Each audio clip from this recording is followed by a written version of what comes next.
Hey everybody, Aaron Blaise here, and I'm back. It's Thursday, and we're going to have a good time today. Um, we've got all kinds of stuff planned today, so we're going to have fun. We're going to do some big cat drawing, which is going to be cool. We've had a really great week. Yesterday, we went down to Sarasota, Florida, down to the big cat habitat. It's a 3-hour drive. We got down, we drove all the way down, got some really good drawing in for about 45 minutes, and then we got rained out. That's the luck of the draw. That's what happens when you draw on location. And then we drove 3 hours home. So 6 hours of driving for 45 minutes of drawing. It was cool. But within that 45 minutes, we got some pretty cool footage and I got some sketches in. And so today I want to talk to you guys about how I use that stuff, bring it back into the studio, and then do some studio paintings. And also today I've got a very special guest. So I've got James Johnson. Come on over, James. Let's see if we can see you in the mirror. There we go, or in the camera. This is James Johnson. He's my special guest today, and he's going to hang out and he's going to watch. He's here with his dad, Brian Johnson. Say hi, Brian. Hello. There he is. And as usual, I've got Dustin with me.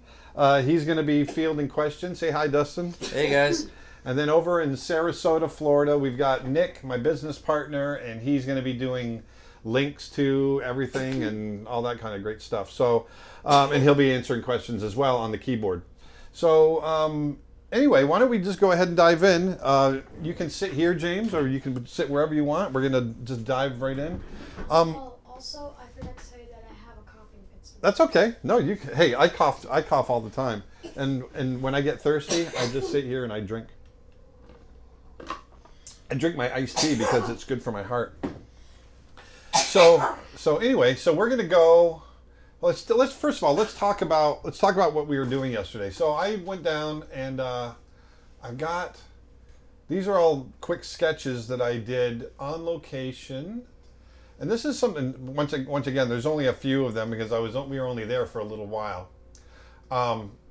but this is a lot of people ask if they need to do drawing, life drawing, that sort of thing. And I'm a big advocate about life drawing. I think you should go out, if you want to do animals, if you want to do people, if you want to do environments, if you want to do whatever, if you want to do anything that's based in reality, then I really recommend getting out drawing from life, whether it's drawing plants and trees in the forest or people in the city, cityscapes, landscapes, people, animals, whatever. Get out and try to draw them from life. The more you do that, one of the things I explain to people, actually an example that I use is if you take a 5-year-old child and tell them to draw a tree, 9 times out of 10 they're going to sit there and they're going to draw 2 curved lines and big squiggle up on top, and that's going to be their tree.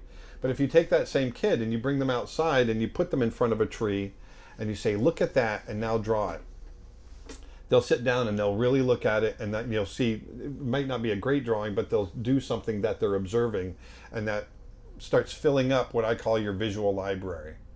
And so often what we do is if we don't have that experience of going out into the field and drawing, we draw what we think and not what we know. And that's why I was talking about the little 5-year-old drawing the 2 squiggly lines, or the 2 curved lines with the squiggles on top. He's drawing what he thinks, or she, and not what they know. And so the more you go out, the more you fill your brain with what's really there. And that's the biggest reason to go out and do drawing on location. When you're sitting there looking at, for example, these big cats, when I'm sitting there and looking at them, they're not great drawings. And then, and a lot of times they're inaccurate. His paws are too big, his head's too small. But what I'm doing is I'm sitting there, I'm looking at the form, I'm really seeing that animal rather than just glancing at it like you would do when you're walking down, through the zoo. When you're sitting there drawing, you're recording everything. So that when we finally get back to the studio, that's the other thing. I get so many people that ask, well, how is it that you draw all these animals out of your head? Well, it's because I've been doing this. I go out and I do a lot of this, and like I said, it gets recorded into your brain. We can remember, we can get all that, we can study the anatomy through books and everything else, and we'll remember it in certain ways. But when you see it in life, the way, when you see the weight, and if you look at this cat right here, the way his shoulder kind of slumps forward, that's just, you can't get that unless you see it happen. If you look at this guy, this this big liger. This is actually a mix between a lion and a tiger. You know, this pose is not something that I would have just thought of. It's something that I could have only gotten through observation, and then it makes its way into my brain and I can use it later on. Yes, Dustin? I understand you already answered part of this question, but any tip for when the subject you're drawing moves too much? Yes, and this is something I wanted to talk about. So when you have an animal that's moving around a lot, that's walking or whatever, if they're moving, there's two things that I do. The first thing that I do is I'll just sit and observe. I won't even draw.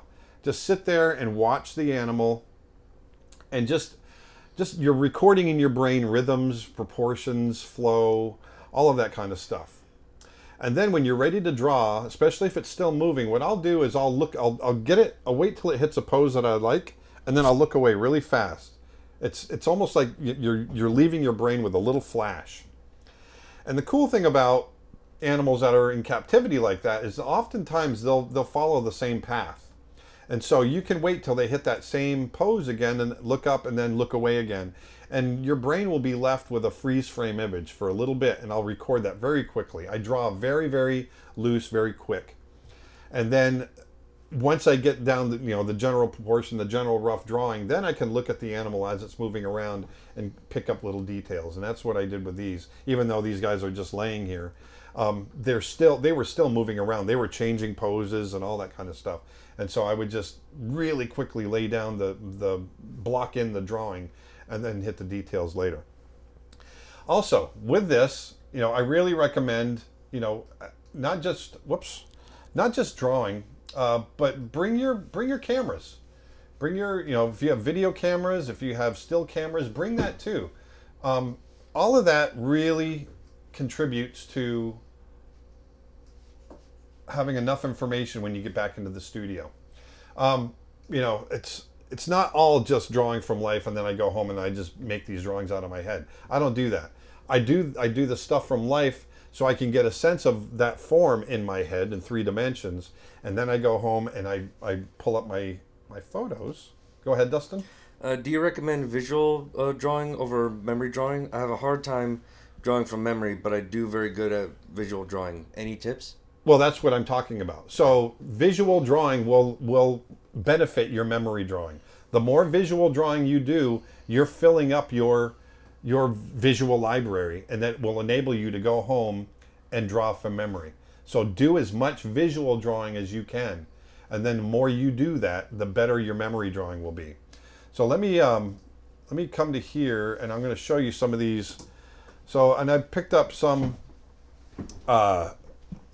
These are just some quick videos that we shot of the animals sitting there, and you can see that this one, where is it? Well, this is the pose of one of the sketches I did, but he had moved. But I really like this sketch. I mean the sketch. I like this video. I like this pose. I've already done the sketch. I got a sense of, look how relaxed he is. Look at that right here. Look at that shoulder blade.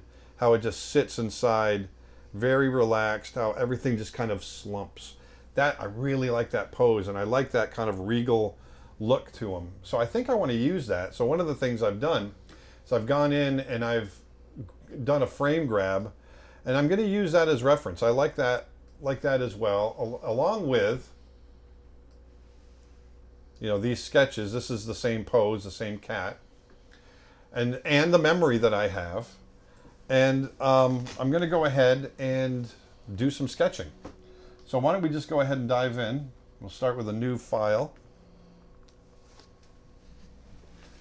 Oh, came up here. Let's bring that down.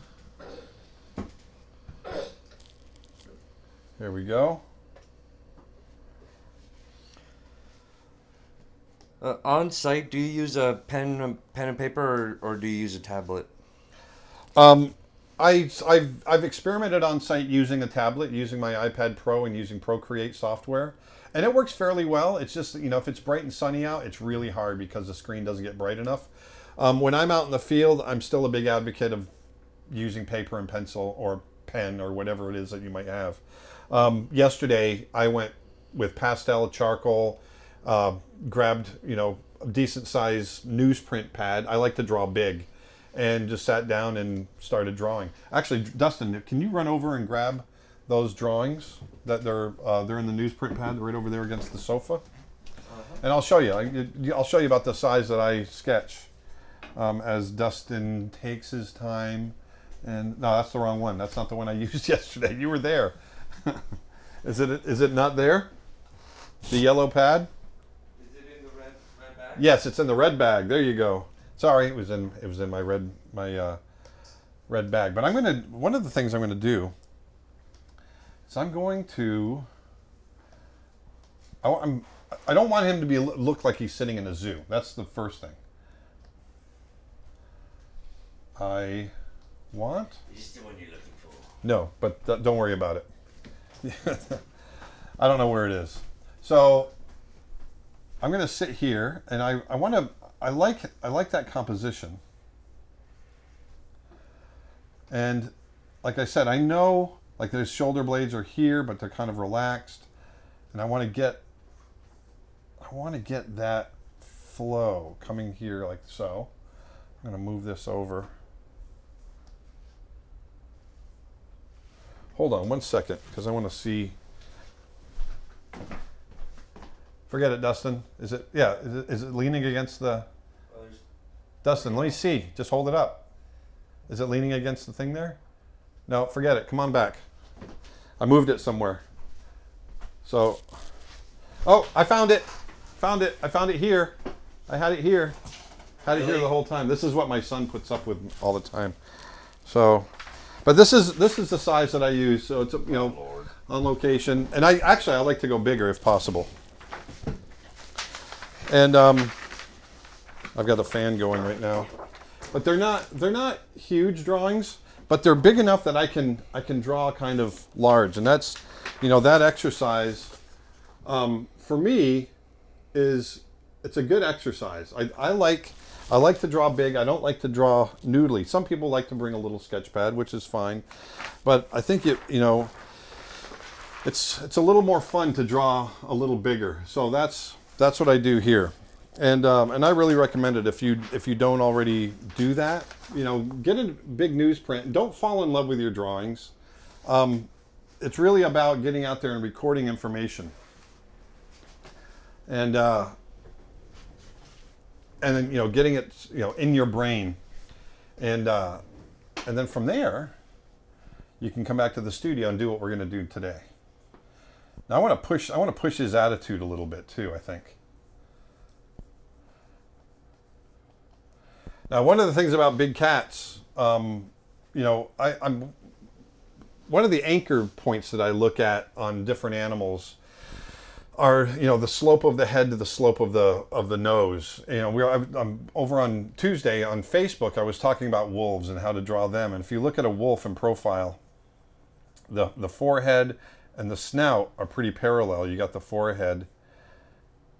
If you looked at it in profile like so, it would go like that, with the ears coming up. There's that line like that. Whereas if we look at a tiger, you've got that line, and then it comes down, and then you've got this line for the snout, just like so. So those, when you remember those types of anchor points, it really helps with making the species feel like what it's supposed to be. There we go. I'm going to move this around. Actually, I want to do something a little more. Let's do this.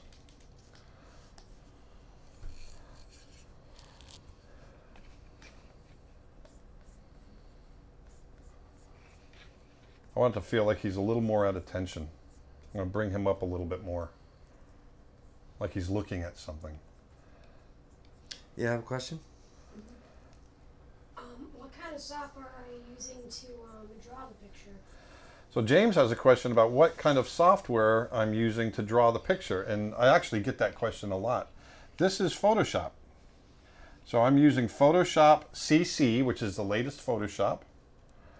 And I'm working, and actually I'm glad you brought that up because I usually mention all of my equipment. And I'm working on the hardware that I'm using today is a Cintiq, a Wacom Cintiq 27 QHD. So it's a 27-inch screen, pen display. I draw right on the screen. I love it. And I actually got a question related to that. Sure. Since you use that Wacom Cintiq every day, how often do you change your pen nibs, and do you use a screen protector? I don't use a screen protector because I think it dulls the lights a little bit. And I go through a nib about I don't go through it as often as you think because I've got kind of a light touch. I don't draw really hard, and I don't do this kind of thing. You know, you see how I draw. You know, I try to lay down the lines pretty, you know, directly. So I go through a nib probably once every 3 weeks, and I've got where are they? I've got a big box. Got a box here. And I've got enough nibs here to last me the next 10 years. So that's the one thing. If you want to make sure you've got all your supplies. So here I'm thinking about anatomy. I've been out there. I've seen them.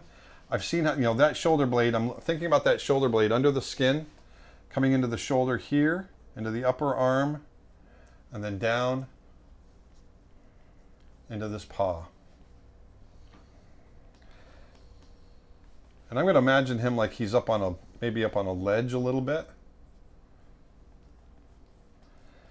And I'm going to have this paw coming down. I want to feel a flow like this.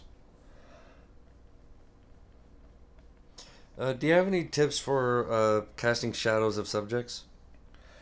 I do have tips on casting shadows, and I'm actually going to demonstrate that when we color this in. The biggest tip I can give you as far as light and shadow and all that is to, once again, I know I sound like a broken record, but draw from life and see how light falls on the world, how light works. And then when you go back into the studio, you're going to be able to start doing that from life. I mean, I'm sorry. I'm drawing and blabbing at the same time. You're going to start doing it out of your head. Sorry. Right here, and I want this thing to really kind of flow like this. So let's get this. I want to get a nice kind of designy. That feels kind of cool. I like that design right there. So we'll get something that's feeling kind of nice there. And then it's just a matter of adjusting. Thinking about the foreshortening on the leg here. It's coming towards us. What does the Cintiq feel like when you're using it? Does it feel like you're drawing on actual paper? No, it doesn't. And that, for some people, the question is, what's a Cintiq feel like? Does it feel like I'm drawing on actual paper? And it doesn't. It feels different. But I use felt tip nibs. They're these gray. I don't know if if it's focusing or not. Maybe not. It's a little blurry. But I've got these gray nibs that I use, and they're like a felt tip, and so they have a little bit of bite to them on the glass, and I like that. So it does, it feels a little. It's got a little bit of resistance. It's got its own feel, and it's not. But for me, it's not hard to get used to. I like the feel of it. Actually, here we go. I'm going to get this happening here. There's that other foot coming underneath.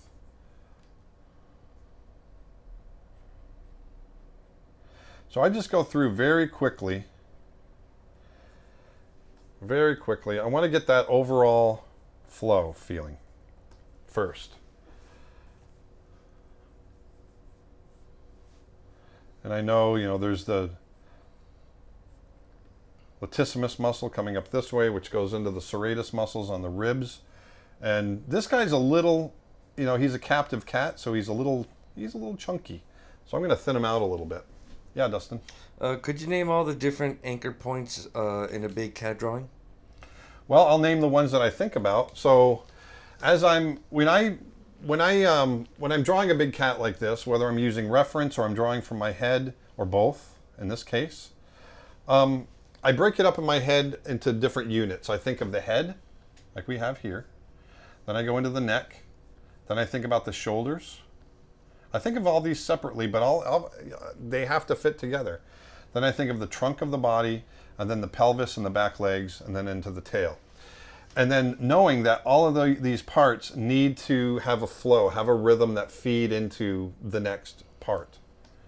I want some fluidity of this neck coming down into the shoulder, which connects to the shoulder blade, which underneath, I'm not just thinking about the bones underneath, because those are buried really deep. I want to think about the musculature. There's triceps right in here, up into the deltoids that are up in here. Okay. There we go. And there we come down into the paw.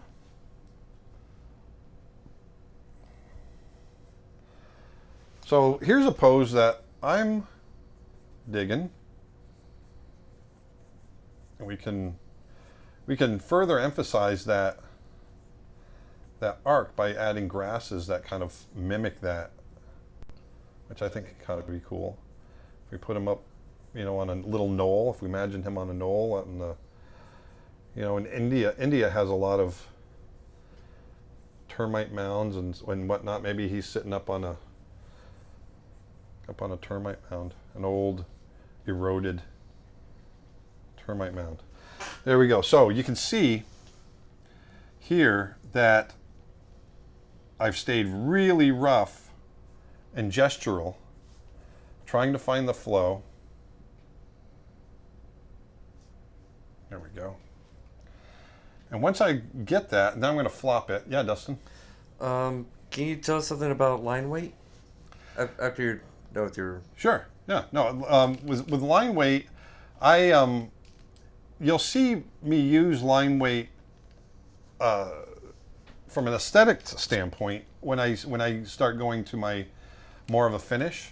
Right now, when I'm searching like this, when I'm trying to find, my first pass is this rough pass, and so it's really all about finding, trying to define planes and shape. Here's these extensor muscles right here that I'm trying to define. That, and big cats, they have the same. We've got our extensor muscles right here. Big cats have the same muscles. Rhythmically, we all have the same muscles in our shoulders. We've got serratus muscles. We've got latissimus muscles. We've got deltoids. We've got triceps. We have the same muscles. I completely got off track there, but as far as line weight goes, once I get everything kind of defined right here, I'm not worried too much about line weight. I'm probably hitting the areas that I've defined the most, probably hitting them with the heaviest line. And then I'll go in and I'll lighten everything up. I want to bring this around a little bit more. There we go. You can see how I get a little heavier. I want this overall feel right there. So now, let's flop it back. How you doing, James? Doing good? Yeah. All right. So now I want to tie this whole thing down. And we're going to create a new layer. I've knocked the opacity back on the original drawing. I'm going to bring the size of my brush down. And now I can come in and have some fun just drawing. Yo! If I'm starting out, should I start learning human anatomy or learn animals as well? It depends on what you want to draw.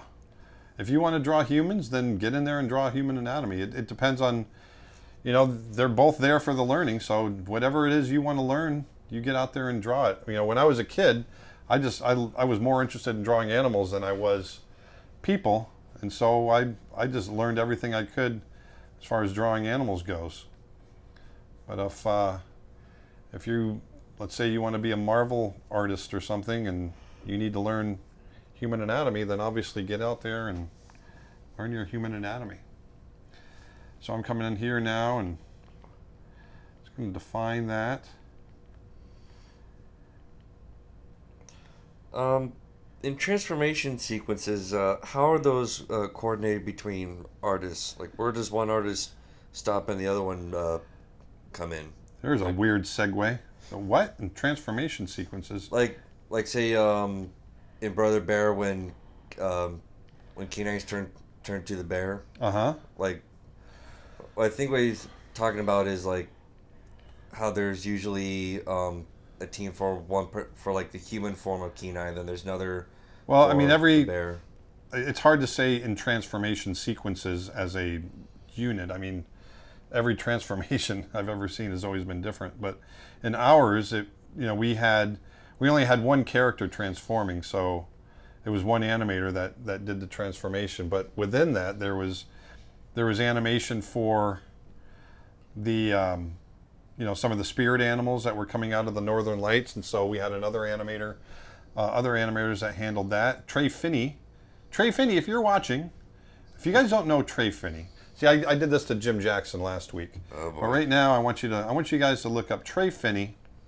He was the animator of a lot of those beasts that came out of the Northern Lights, and he's a great animator, but you know what? He's an even better painter.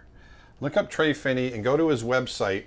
I can't remember his website, but he's an amazing painter. It's Trey, Trey, Finney, Finney.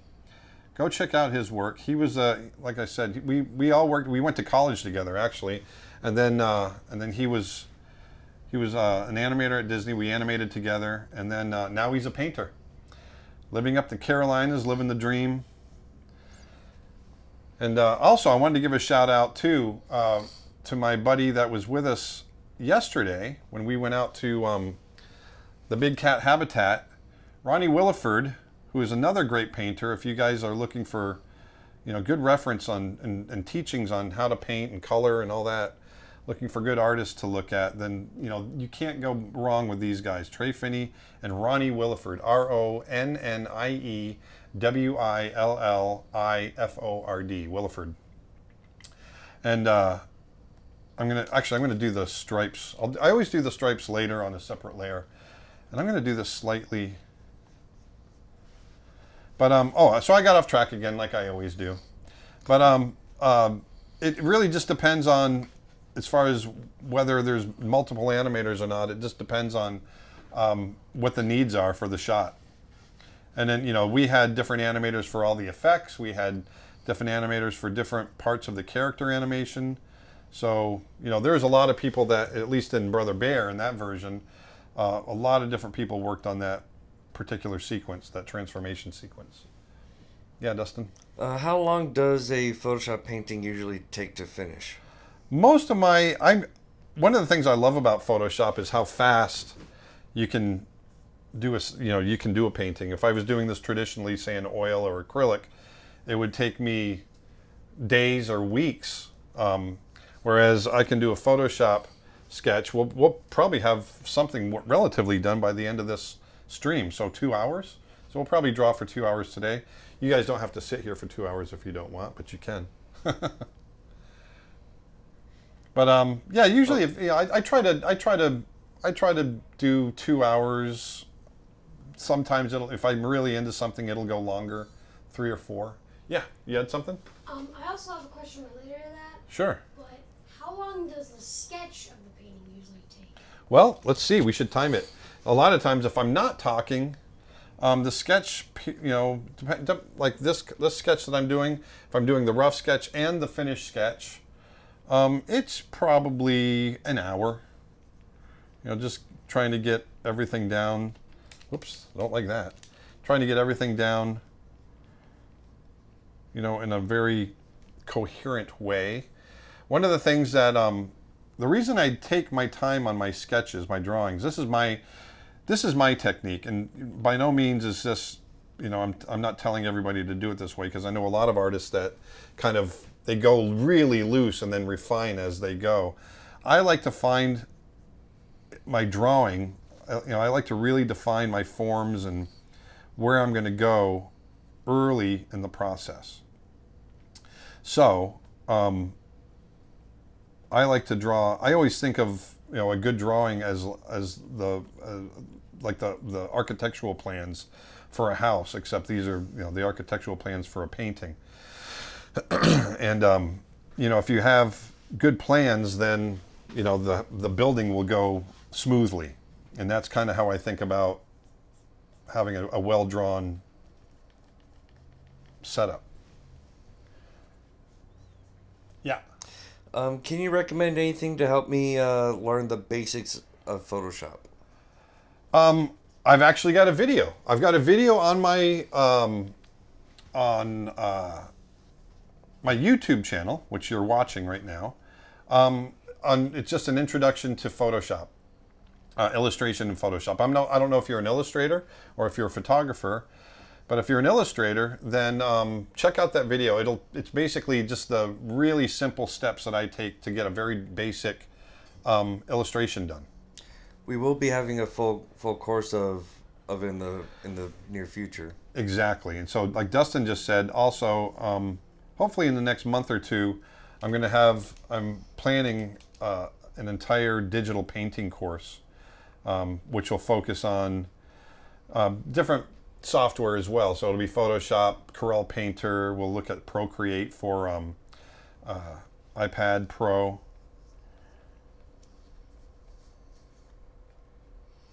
Personal question to you. If you could have worked on any Disney animated film in history, which one would it be and why? Bambi. Bambi, Bambi, Bambi. I love animals. Come on, people. No, I definitely Bambi and Pinocchio. I think those are to me, they're still the top well-made films that Disney's ever done. Especially, I think Pinocchio is just flawless. And there's been other ones that I think probably technically maybe a little better. I think Snow White, or not Snow White, but Sleeping Beauty, technically was really, really well done. So I've done something wrong here, and it was in the effort to find the flow, but I want to correct it. This is all soft tissue, so this is the crest right here. This is the crest of the pelvis, the hip bone. And then it goes to the trochanter back here where the femur connects back here. But here, this is all soft tissue, so this is going to sag off of that bone. And then it comes up into the rib cage. So I'm going to do that and see what it looks like. See, it looks a little, ugh, I don't like that. So this is where I break anatomy and go for the aesthetic. And I want to keep that flow going this way. Even though it should sag. Yeah, Dustin? What is your favorite part of the process of making an illustration? Like, what's your favorite stage? Finishing it. No, I love drawing and painting, and doing a digital illustration, whatever. I love the beginning, but I'm super impatient. I've always been impatient, and so after about 2 or 3 hours, especially with a traditional piece, I start getting impatient. And then there's a sweet spot. There's a spot where you're about 2/3 of the way through the illustration where you start going, oh, this is getting kind of fun, because now you can start to see where it's going. And then that I really enjoy.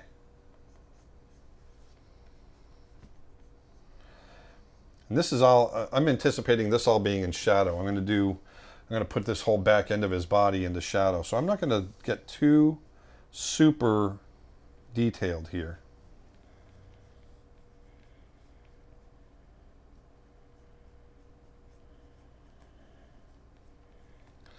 There we go.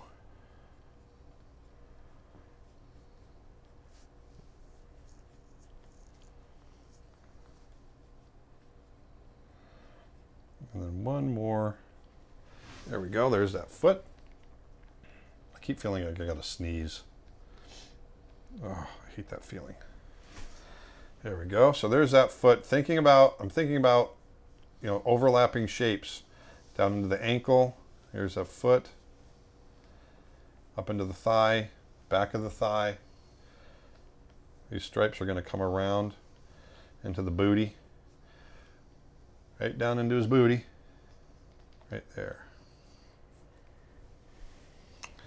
And let's get this other foot here. Somebody's asking, which college did you go to? I went to the Ringling College of Art and Design in Sarasota, Florida. I attended from 1986 to 1989. I have a certificate in in illustration. I never got my degree. I never got my bachelor's of fine arts because at the time Ringling was not a 4-year school. And right after my 3rd year, I ended up getting hired at Disney. And so I started at Disney when I was 21 out of school. And I've been animating ever since. So that's where I went to school, and that's how I got into Disney. We have a question here. Sure. So, kind of a personal question. What was your favorite thing that you've ever worked on? My favorite thing I've ever worked on, as far as animation? It could be anything, paintings, yeah, animation. Well, that's a really good question. I have several favorite movies, and all for different reasons. So I really liked working on The Lion King. I really liked working on Beauty and the Beast because I liked animating the Beast. The Lion King, I got to have my own character. I did Nala. Brother Bear, I got to co-direct it, so that was another thing that I really enjoyed, and it was very, very difficult. It was the hardest thing I've ever done in animation. But then there's paintings that I've done in the past. I love painting big, and anytime I finish a big painting, it's my favorite piece of art at that point. But that's kind of where I'm at. As far as I don't fall in love with my regular illustrations and paintings a ton because I do so much of it, and I know the next one's going to be a lot of fun as well. I've been doing this. I'm almost 50, and I've been doing it since I was a little kid, and I still have just as much fun doing it from one drawing to the next. So, which is good. So, and I hope that I continue that way up until I'm an even older man. There, so I'm getting that drawing in. Get those back legs in to where I like them. I want to continue this flow coming down. I know you draw from real life at zoos from occasion, but have you ever been recognized by any zoo staff? I have in the past. I've been recognized by a few people here and there. And it's just started to happen recently, just since I've started, in the last few years, since I've started an online presence, through social media. This cat's feeling a little bit younger. So I have been recognized here and there, but it doesn't happen very often. So more often than not, I'm just a dude sitting there drawing, which is the way I like it. That's the other thing too. If you're an artist and you're drawing at the zoo, get used to people coming over and wanting to know what you're doing. You have a question? Excuse me. I want to know if you have a question, Dad. I'll ask you in private. Oh, that's okay. You can ask it. I don't have any right now. Oh, okay. There we go. So I've got the tied down drawing. There we go, which is kind of fun. He's a little thin. I think this is, kind of a young feeling tiger. I'm going to go ahead and I'm going to knock that under drawing back just a little bit more. I like seeing the rough drawing. That's just a personal preference. I like seeing it gives it some life, the drawing. But I'm going to go ahead and oops, that's the wrong thing. Sorry guys, I didn't mean to hit that. There we go. Come on back. There we go. You guys are looking at yourself. I want to, let me see. Well, I usually start with that dominant color. And if you remember, I start with local color. I think it was the moose that we did last week. And I always start with that local color. Local color is the color of an object when it's not in light and it's not in shadow. It's just the color of an object. Like this is going to be an orange tiger with some white highlights. And so I just go in, first thing I do is just go in and start laying down color. Boom, boom, boom. And then eventually we'll add a background, and we're going to keep this loose today. How long does it take you to study a whole new species? Let's say before you feel confident enough to start animating and stylizing, if that makes sense. It makes total sense. It usually takes me a couple of weeks. Well, maybe, yeah, I'd say a good solid 2 weeks.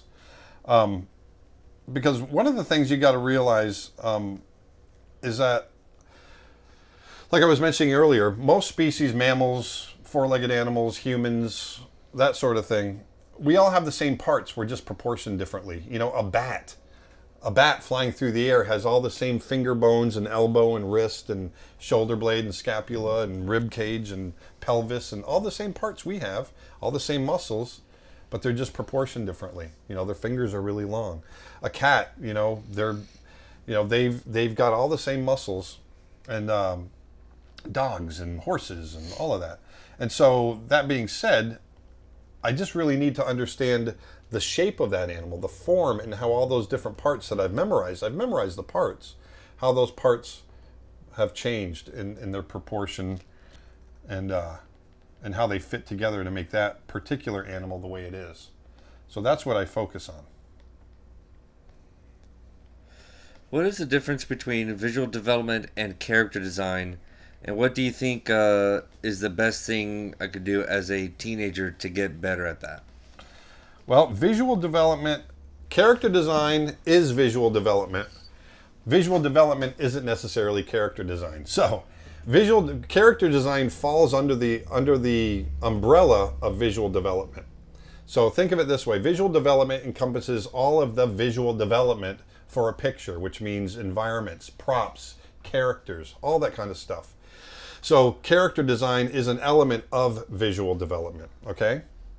And if you want to do character design, then by all means, get in there, draw from life still. And I say this all the time, and I always get flack for it. And if you're young, you might be doing this already, I'm not sure, but stop drawing manga. Dustin, he's closing his eyes. But, draw from life. And you'll always come back to, you can come back to other styles, but draw from life, look at other styles, and then derive your own style. And you can always come back to the Japanese animation, Disney animation, South Park animation, I don't care what it might be. But it all starts with drawing from life. And then from there, you can start deriving, abstracting, caricaturing, all that.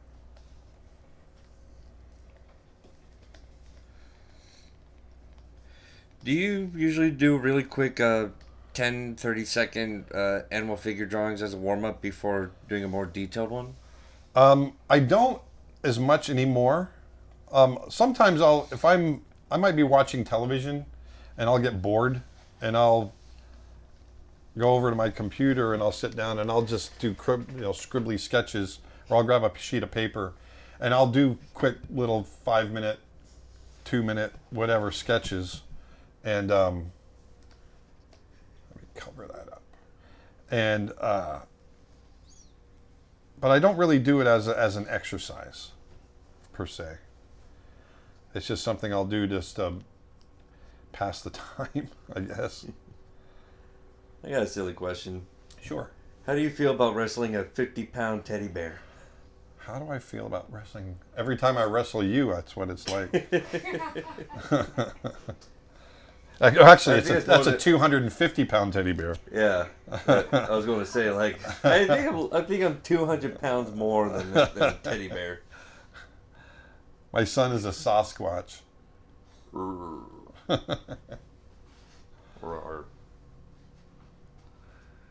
Who asked that?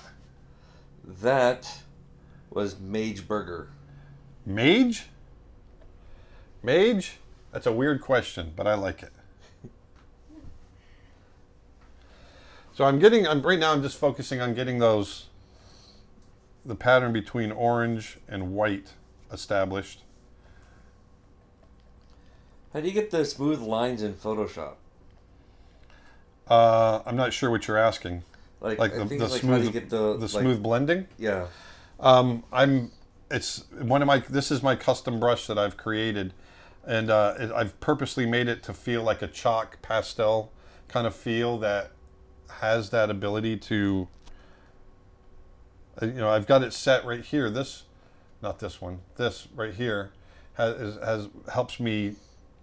It has a pressure sensitivity, so the lighter the touch, the less color it's putting down. So as I work, as I make a brush stroke, I lift up on the pressure, and it fades into the color. That's how I get that nice smooth transition. What's your favorite course you've done so far on your website? I like them all. I think probably the character design is one of my favorites, and my animation course.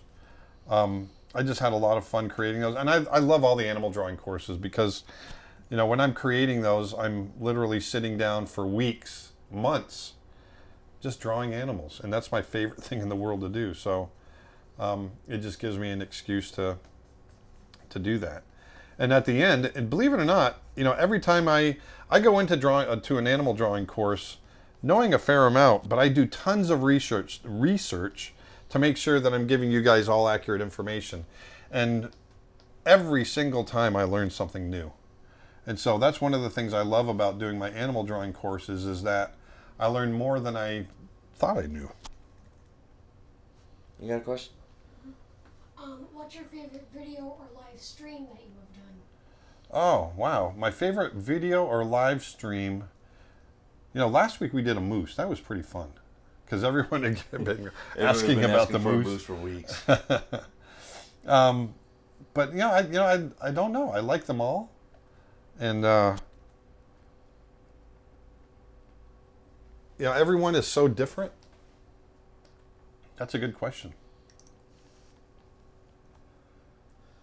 And my personal favorite course was has been the bear course because that was like my first really big project in the business. Yeah, and you did a good job on that. Thank you. Yeah.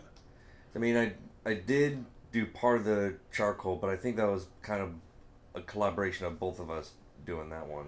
Yeah, doing the charcoal. The charcoal course was fun too because that one was my one and only non-digital course, and we're going to do a lot more of those, by the way. It was a lot of fun to create, and we're going to do stuff on acrylics and watercolor and oil painting, and we're going to do more charcoal as well. But right now, what I'm trying to do, everything has variations, even in the local color. And so right now I'm going in and just I've got that dominant orange laid down, but now I want to go in and hit some of these other areas that the color changes a little bit.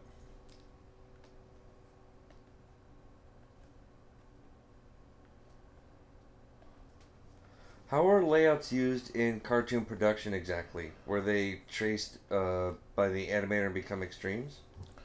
No, layouts are the stage, or at least in the world that I worked in, the layout is the stage where the acting happens. So a layout artist, it's their job to create the world that, and this is, I'm thinking 2D now. So it's their job to figure out the world that the character is going to be acting in. They also think about what the camera angle is going to be, and they draw wherever that stage is going to be. They draw it from that angle, and they also talk. They think about where the characters are going to sit, and they think about the camera moves. That's what layout is from a 2D standpoint. And then it's up to us as the animators to work, within the parameters that the layout artist has created. So if I'll get a rough scene, and it tells me, first of all, what's happening in the storyboard, so I know from an acting standpoint and an emotion standpoint what's supposed to happen. But then there's the actual physical action. Where does a character come in? Where do they exit? all that kind of stuff. It's just like regular, a live stage play. But we have to do it in animation, and the layout artist is the person responsible for that. I actually got a question to follow that up my own. So what you're saying is the layout person creates like the ground and the chairs and everything in the world. Well, whatever that the world is that character is in, yeah. Right. So how would you know as an animator to work in that environment? Like, do you get an image of, like, do you get a copy of the background? Yeah, so the layout artist is an artist as well, and so they draw it, and then when the layout artist is done, it goes in two different directions. I would get a copy of it, a Xerox copy, and I would know where to animate my character through the stage, and then another copy goes to the background painter, and they would go off and they would paint the backgrounds. And so eventually they would all come back together again and get composited so that the animation was the cleaned up animation that's been painted, which has gone down the line a little ways, finally makes it back to the layout, the background painting that's made it down the line, and those two are composited, and that's how you end up with a character that is acting within a shot. Does that make sense? Never do that. Yeah. Yeah, that's kind of a long-winded way of saying it, but yeah. Basically, it goes from layout to a very wide pipeline and then narrows back down again. Yep. And it's the layout artists that are responsible for all of that. Initially, when a sequence is first approved into production, the layout artist will do what's called a workbook. And so they'll sit down and look at all the storyboards. And sometimes the storyboard is already drawn in a way that it's staged in a way that it doesn't really need much more work, and they just have to redraw the background and it can move on. But a lot of times the layout artist will need to restage it. Maybe they want a down shot, or they want a long shot, or something like that. And so the layout artist will do what's called workbooks, and they'll figure out the entire sequence from shot to shot, figuring out the flow, and then from there they'll do the final backgrounds. And those final backgrounds will go to the background artist and the animator. All right. So I'm going to come in here. We're going to... Is a sketchbook a month a good goal to aim? Oh yeah, shoot! I don't even do a sketchbook a month. So if you're doing a sketchbook a month, that's awesome. Yep, but it's really whatever you feel suits you.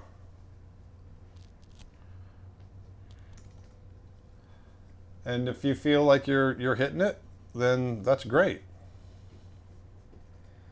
So if Disney decided to reopen the studio you used to work at in Orlando, would you consider to work for Disney again? You know what?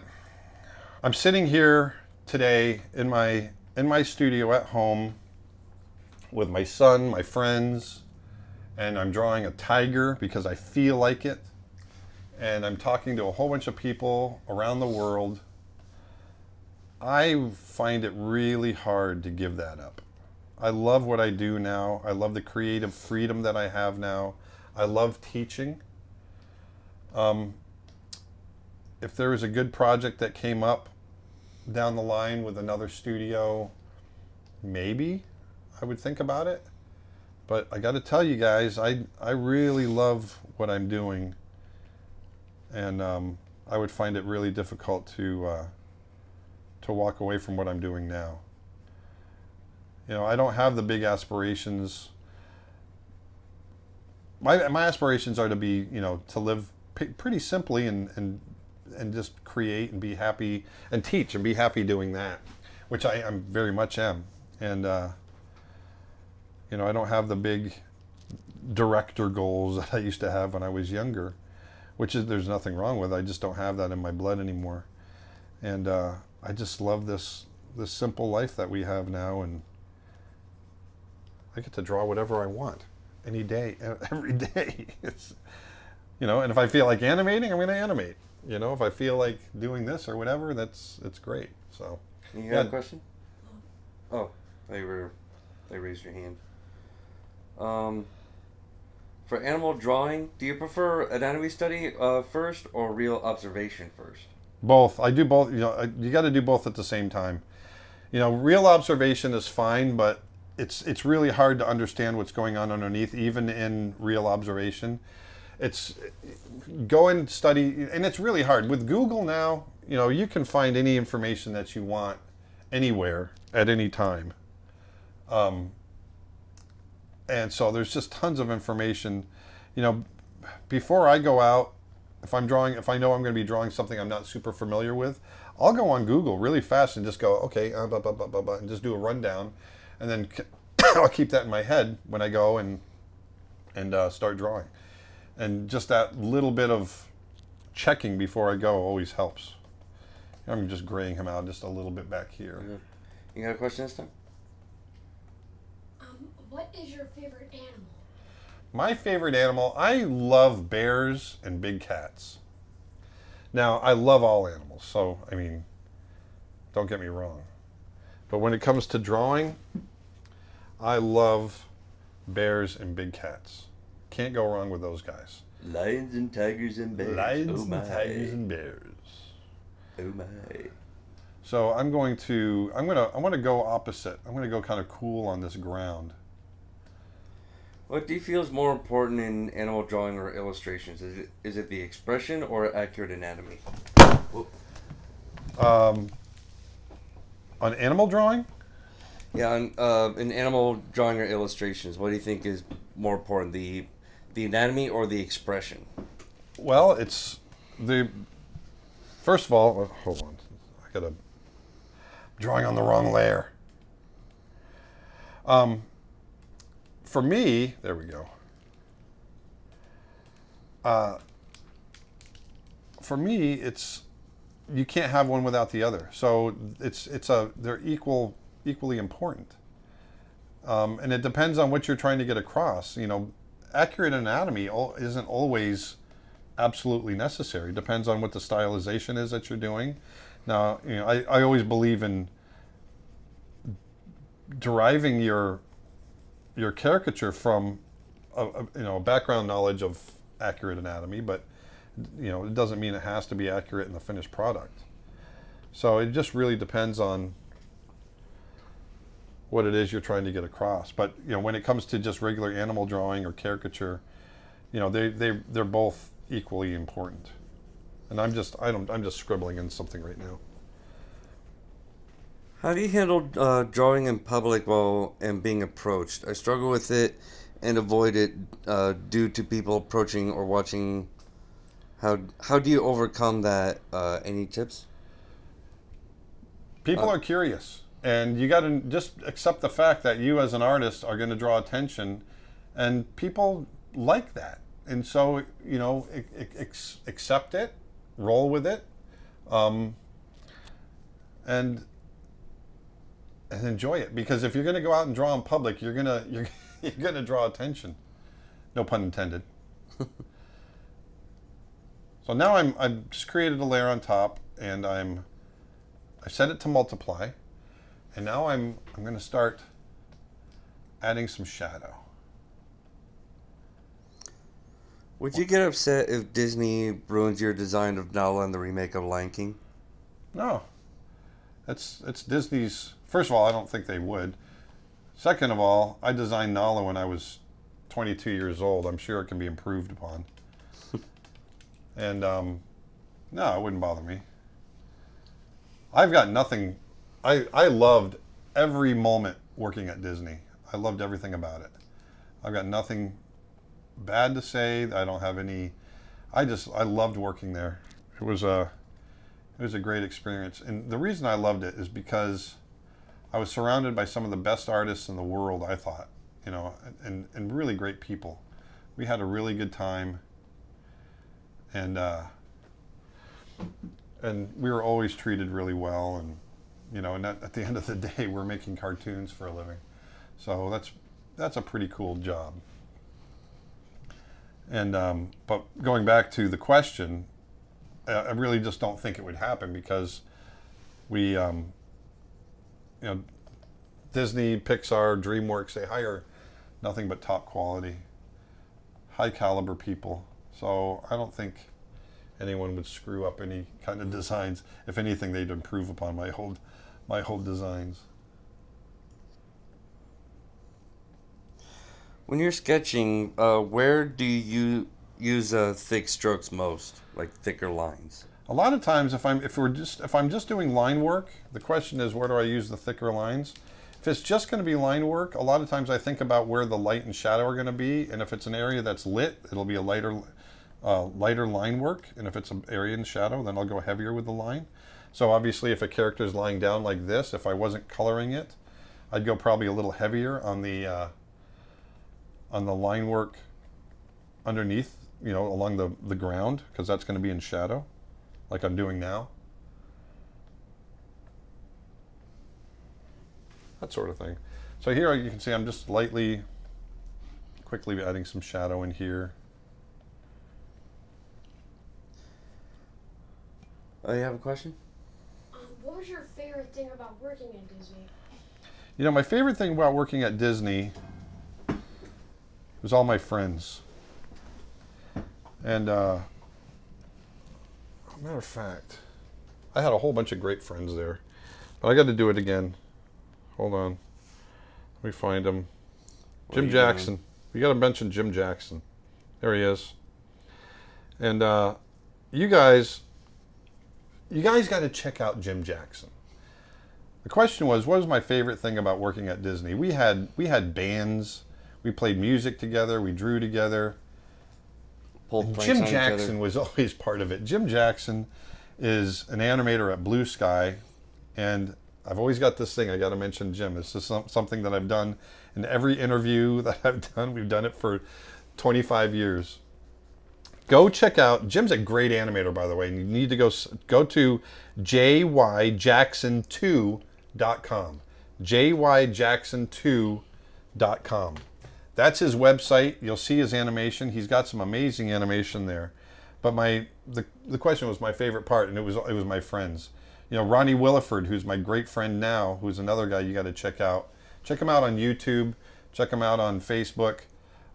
We met at Disney there. All the greatest friends that I've got, other than high school, I met at Disney. And we still keep in touch. We still hang out.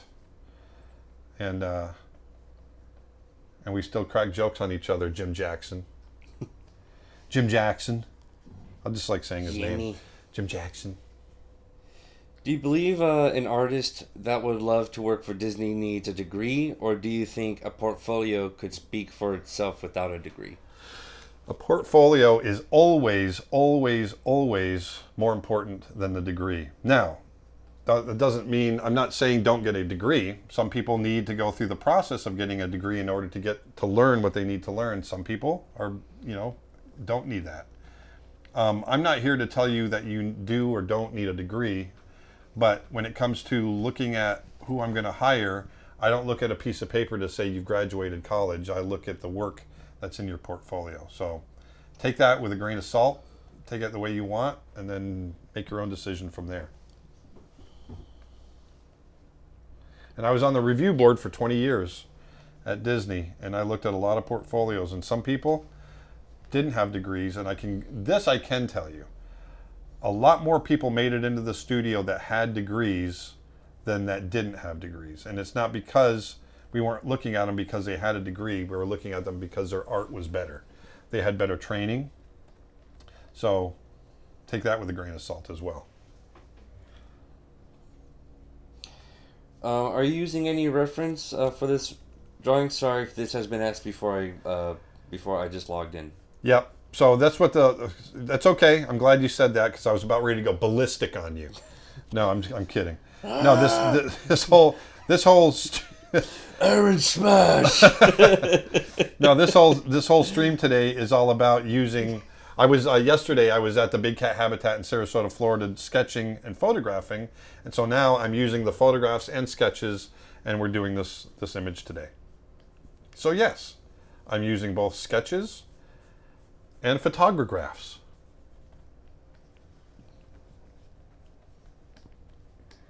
And I'm just going kind of loose.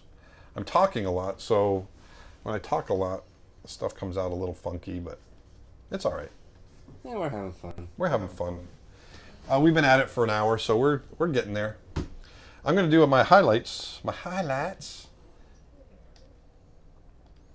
So now I create a new layer on top, and I set it to overlay, and that's going to help me hit some highlights. I'm going to go nice and warm. How are we doing, James?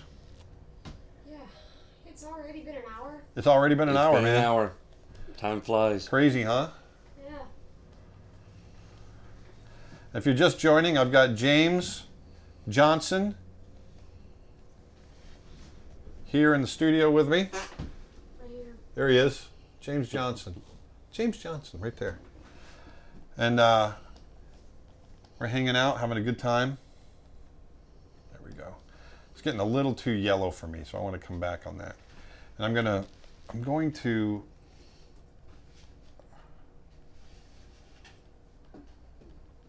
to hit some of these areas a little bit, and then we're going to add the stripes. And wait till you see how the stripes really pull all this together. Right now it just looks like an orange cat, but those stripes are really going to pull everything together. As a subscriber to your awesome website. It is awesome, isn't it? It is. Yeah. Sort of. Do you offer critiques on personal animations? Or maybe you could have some submissions that you can critique during a live stream? You know what? That's a great idea. I get this question a lot, and we haven't figured out a way we can do it. We have a lot of people that want that, and so it's hard for me. It's going to be hard for me to accommodate everybody. So we need to figure out a way that we can do it, and we're still trying to figure it out. So we are thinking about it. Excuse me. And we will come up with a solution very soon. I'm going to go ahead and do the stripes now. The black stripes. Hey! All right. Whoops. Whoa, come on, man. There we go. And this is still very, obviously it's very cartoony at this point because it's, we're just still laying in. Normally I would be a little bit further along, but I've been yapping a lot.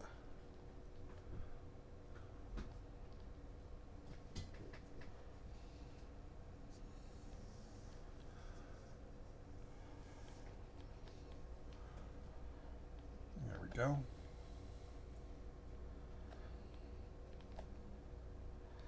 How you doing over there, Brian Johnson? I'm doing great, Mr. Blaise. How are you? I'm good. Brian Johnson, James's father, he and I have known each other since... Long time. Long time. Was it middle school, did we say? Definitely ninth grade high school. Ninth grade high school at least. We can't remember if we knew each other in middle school or not.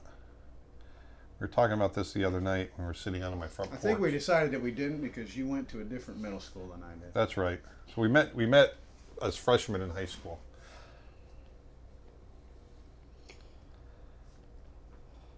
Of all the big cats that you draw, what is your favorite? I love tigers. Tigers. I love tigers and lions. Yep.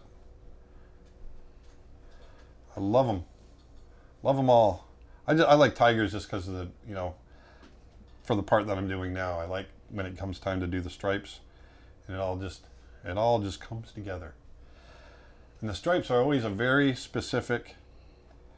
Stripes on a tiger are like fingerprints on people. It's, they're very unique. Each tiger has his own stripes. And this guy, I'm just looking at how his stripes fall, and I'm just copying him.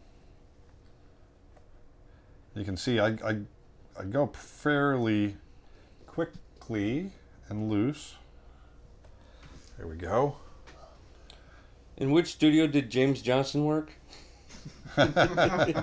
Which studio did James Johnson work in? None, I'm just a kid. I'm just a kid, guys. Have you ever thought about wanting to be an animator? Maybe, yeah.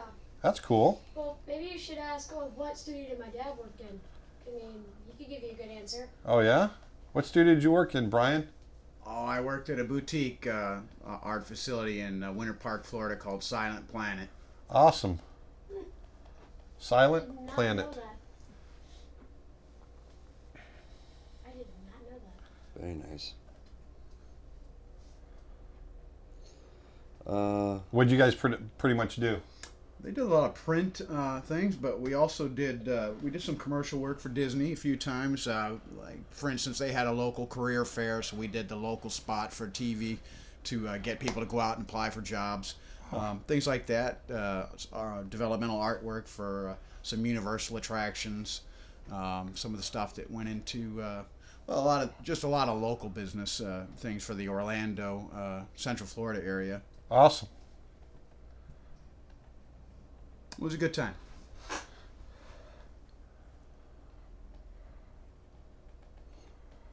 Has Dave Clayton been on? Because we missed Dave Clayton the last couple times. He might only be on Facebook. But if you see Dave Clayton, you got to let me know. I will. I think I've only noticed him in on Facebook. I don't know if he has a YouTube. So you have noticed him and you didn't bring him up. I have. You son of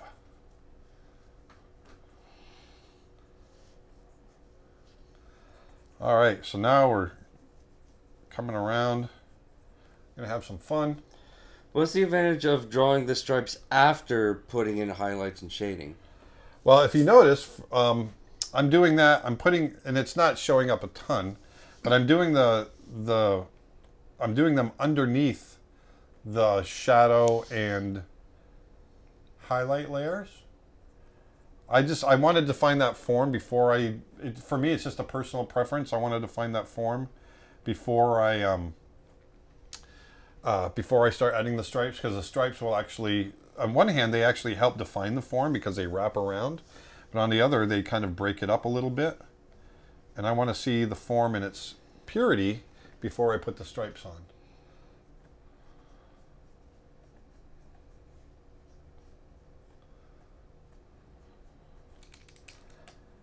And I like to keep the stripes on their own layer. That gives me complete control.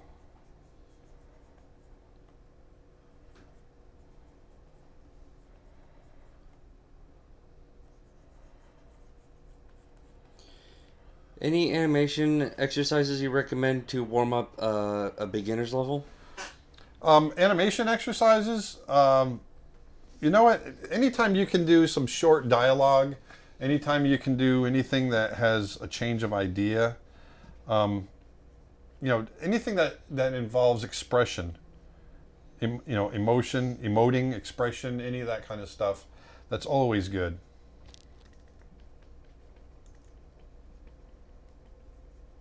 I'm going to keep all this pretty loose.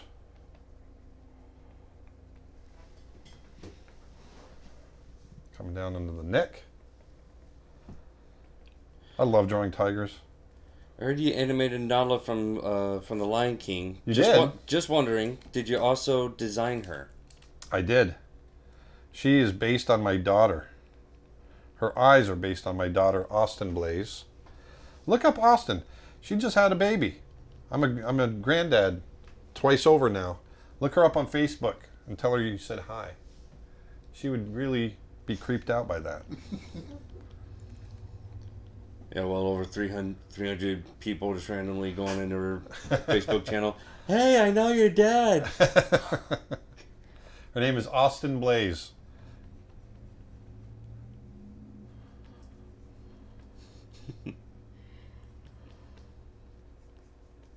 So here we are, we're getting there. The stripes on the neck here are a little funky.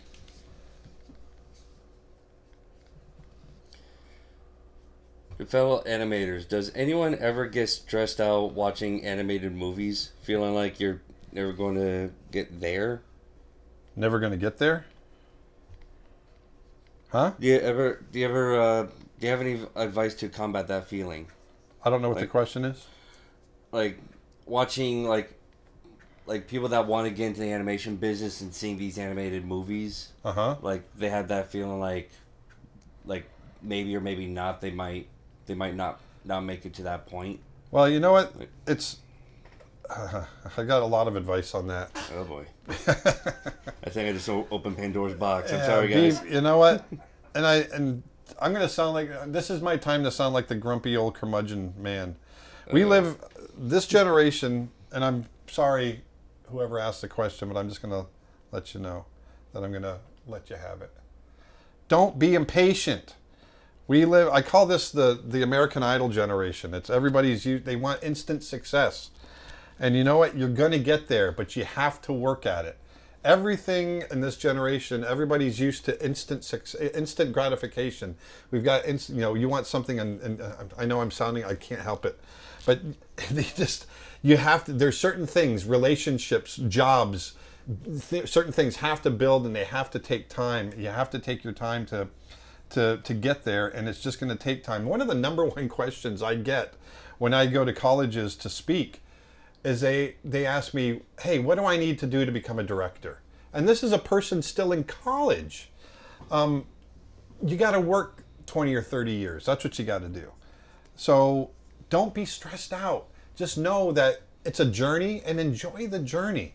It's going to be great. You're going to love it, and you're going to get there.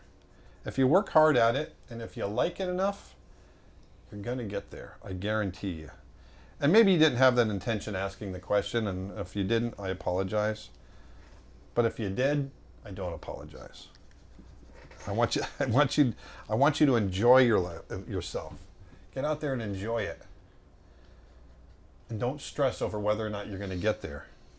If you love what you do, you'll get there. Well, Austin is watching this right now. Everybody's going, hi, Austin. She just replied with, hey, everybody. Oh, that's awesome. No, that's Austin. Very funny. All right, so this is the other thing too. Notice how I'm using the stripes to really define the form. I want to feel the roundness of that forearm. So I'm purposely not doing the stripes straight down. I'm following that form to give the illusion of roundness. Roundness. There we go. How do you stylize a character? After taking anatomy classes, I can draw realistic characters, but I'm not able to achieve a style. You know what? That's something that just takes time. It's and it's not something I can answer in one fell swoop, but it just takes time and practice. There's certain principles that I follow when it comes to character design and caricature. Not to sell my stuff, but I do have a whole course on character design where I talk about that stuff. And that's why I'm saying I can't answer it in just one quick question, because the course is actually over 20 hours worth of teaching. But it just takes time and practice like anything else. And one of the best things you can do is just look at some of your favorite artists and how they've handled it. And there we go. And then from there, there's fundamentals to doing character design and caricature, just like there are to any kind of realistic drawing.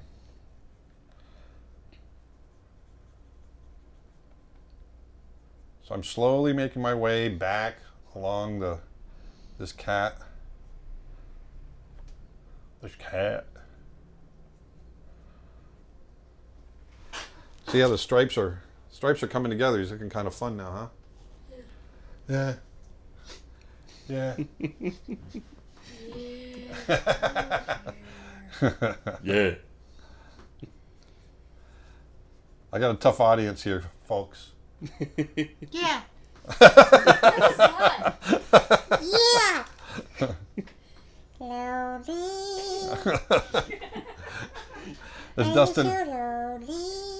That's Dustin and his chipmunks, my impersonation extraordinaire. My son does the best impersonations. Yeah, on my Twitch stream, I have this thing where people can donate to hear my impersonations, and every once in a while, people just crack up whenever a donation is put in there. People's like, "Oh, I want," like puts a donation in, like, hey, I want to hear Arnold Schwarzenegger. I'm like, all right, thank you so much for your donation. We got to get that to the chopper. Let's go. It's absolutely fun.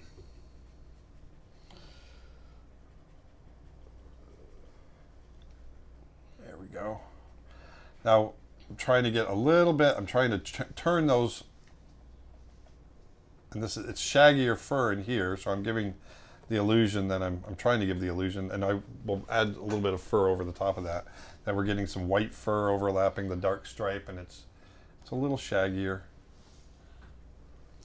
How do you go about refining? I always seem to go into details too quickly. Then don't. And I know that's, if you know that you're doing it, then really discipline yourself not to. That's the best thing I can tell you. The best answer I can give you is I start broad. I start with looseness, and I work towards the tightness. Now I've been doing this for a long time, and I work the same way every time. And keeping your process consistent really enables you to to speed up. So I'm able to, although this isn't super fast today, I'm able to go a lot quicker because I do it the same way every time.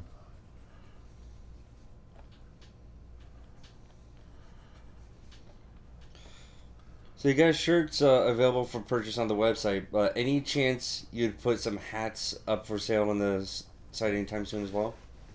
What, these hats? Nobody wants to buy these hats. Who the heck wants an Art of Aaron Blaise hat? Seriously, I didn't think anybody would want that. I was just thinking about getting one. Oh. Well, to be honest with you, I haven't really thought about it because I didn't think anyone would want that. But if it's something that people want, then we'll put them up. Maybe we'll do some giveaways or something. I actually don't remember if I ever got one. Yeah, well, you know. Yeah, I already have plenty of hats. Yeah, if it's something that people want, if you let us know if that's something you're interested in, and we'll get some hats out up on the website.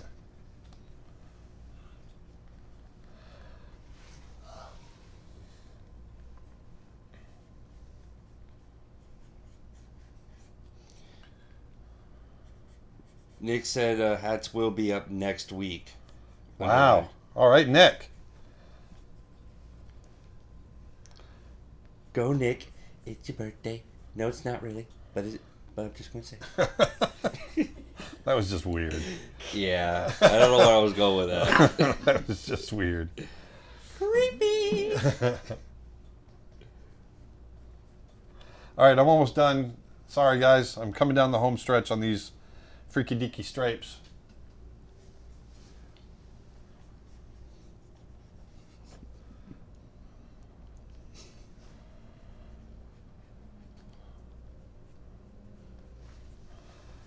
And there's a certain pattern, for the back legs too. They kind of, the way the stripes work. When you were a teenager from 14 to 19 years old, how many hours did you draw daily? I drew all the time. I drew it in school. I ended up going to summer school because I just drew instead of doing my homework. I drew, I don't know how many hours, but I drew all the time. I was a creepy kid too. I'd find roadkill. I was really interested in animal anatomy. I'd find roadkill. We lived in a little trailer out in the woods. And I'd find roadkill and take it home and throw it up on the roof so my parents wouldn't see it. I'd throw it up on the roof and let it decay, and then I'd crawl up on the roof of the trailer and pull the bones down and study the bones and draw from them. I did it all the time. Yeah, I kept I kept dead animals in the freezer and drew from them. I was like a little miniature Jeffrey Dahmer. It's creepy, but I learned a lot. And one of my big idols was John James Audubon, who, back in the 1700s would take specimens. He was, he'd shoot them. He'd hunt birds and then he'd bring them back into the studio and study them. And I really was fascinated by that as a kid. And There we go. And so I never had the heart to kill anything, but I did. I was, anything that was already dead, that was fair game for me. The stripes on the tail start to getting kind of wonky. They get big and thick, and there we go. And so so I had, my collections were like owl pellets. I knew there was an owl nest out near my house, and so I'd go out and gather the owl pellets, and I'd bring them home and dissect them, so that I'd have all the little mouse skeletons that they had eaten, and I'd put together little mouse skeletons and their little skulls, and that was my little. That's what I collected when I was a kid. Yeah, that's me. There we go. Somebody said we should have a "there we go" count. There we go. There we go. Oh yeah. Am I still saying it? I don't even Yeah. notice it anymore. I just want to add that Brando says Leonardo da Vinci did that too. Ah. He did, except he did it with people. Have you ever stressed about your art? Oh, of course. I think we all, as artists, at some point or another, will stress. We worry about if we're good enough. My biggest thing is and Glenn Keane talks about this too. At some point, someone's going to figure out I'm a fraud. At some point, someone's going to figure out that, I don't know what I'm doing. I'm just sitting here drawing. And it's, I don't know. I think it's, sometimes you just, I think artists are inherently insecure sometimes. And, creating an image is a very intimate thing. This is coming right out of your brain through your hand onto the paper. There's our tiger. Nice. Yeah, so far so good. So yeah, I do get in. I have suffered from that, but lately, it's not something I deal with as much anymore. How do you decide when to stop working on your artwork? Because when I start detailing, it never ends. Well, I'm lazy that way. I don't want to keep going. So I just I go until I'm tired of it, or until where I really feel like it's okay. That's good enough, Like, no more. I don't want to do anymore. I don't wanna. But this is it's gonna get fun here in a minute. We're gonna play with some light. Ooh, Some light. That seems interesting. Yes. Did you say steak? So I'm going to. Do you still keep in touch with Glenn Keane? You know what? I don't keep in touch with him as much as I wish I did.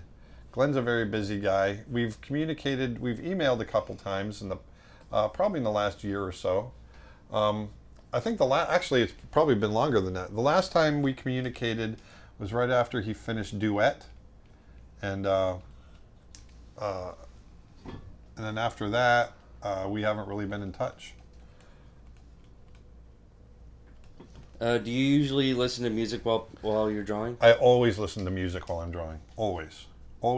I can't sit in silence and draw. It drives me crazy. Let's go ahead. I'm gonna add a shadow. What's your question? Are you listening to music right now? No. No, I don't, because I'm talking, I'm lecturing, I'm trading anecdotes. So no. Let's add a shadow. So what I've done is I've created a layer on top, and I'm putting a big shadow across this guy. I've gone in, I've created a layer on top, set it to multiply. This is one of the reasons I like using multiply, because I can do things like this where it really feels like, oh wow, I just painted a shadow over this guy. Let's make it feel like he's being crossed over by, I can use that shadow to follow his form. Let's try this. maybe that shadow comes underneath. We'll put all this into shadow, see what that looks like. Look at that. What do you think, James? Hold on before you say anything, before you say if you don't like it or not.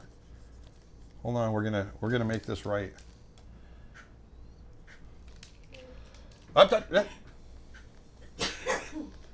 finger. Not a finger. There. See that shadow going across his body?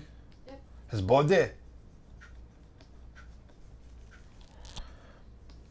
There we go. Just keeping it loose. Keeping it loose. Loose as a goose. I'm going to do another layer over the top. I'm going to set that to overlay. I want to warm up. I want to really warm up that orange. See what it looks like. I'm not sure it's going to work, but we're going to try it anyway.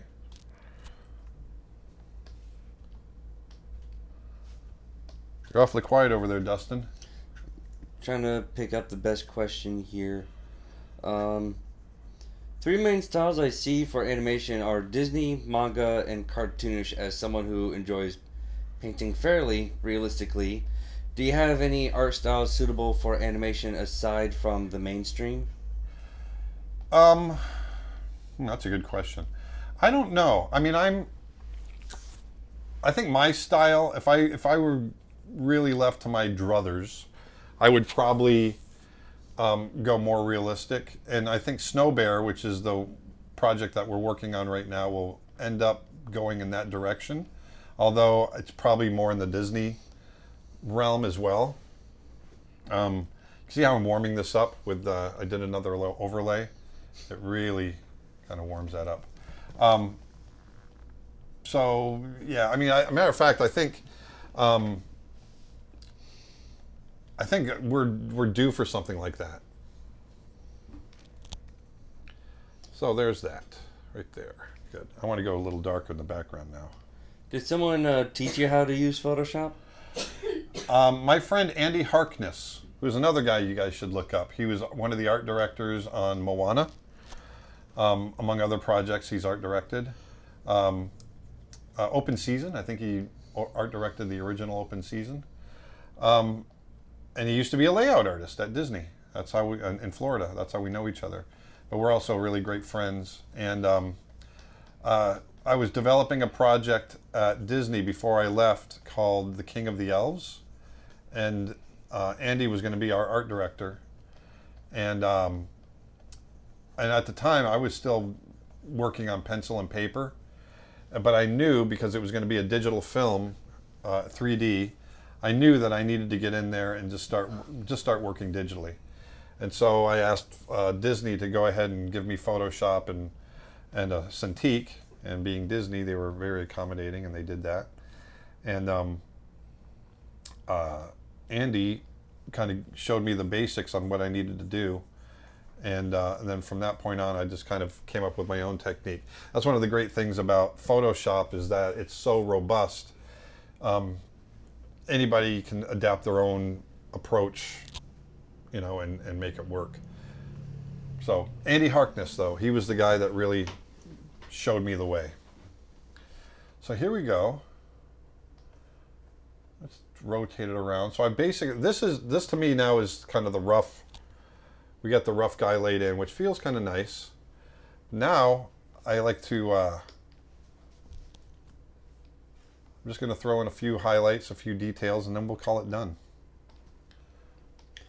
So when you're painting and you're listening to music, do you play music that relates to what you're painting, like for exhibition and feel, or do you just listen to music that you just like? I just listen to music that I like. I listen to a lot of blues.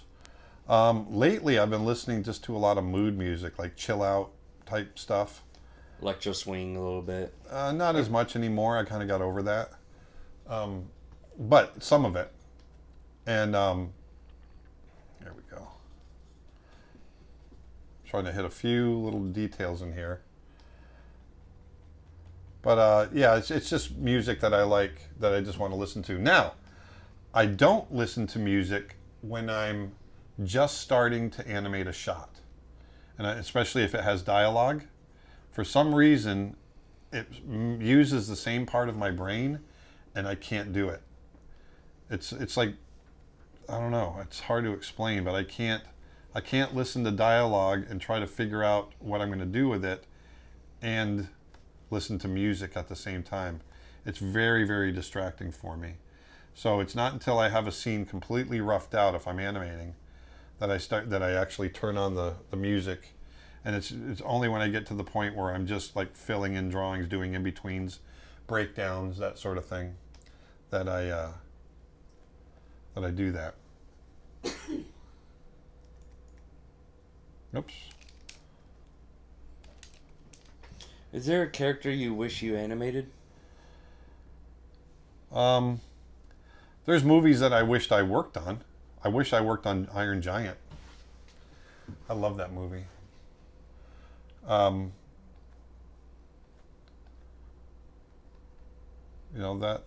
That's probably about it. I wish I worked on Tarzan. I really loved that character as well. Adult Tarzan. Plus it was a chance to work with Glenn again. I worked with Glenn several times. I worked with him on Pocahontas and then on Beauty and the Beast. And it's always a pleasure working with Glenn Keane. So if I could have done that again, that would have been great.